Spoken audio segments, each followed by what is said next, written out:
In this video, you will learn how to make a simple hair treatment, using jojoba oil to transform your scalp and say goodbye to dandruff.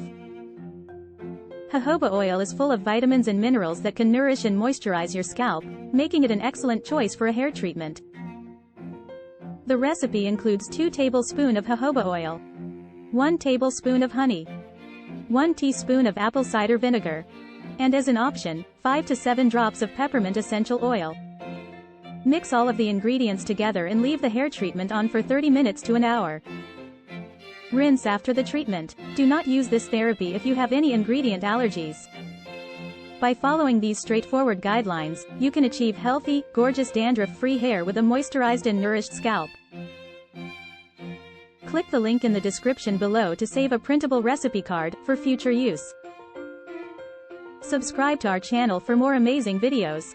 Thanks for watching.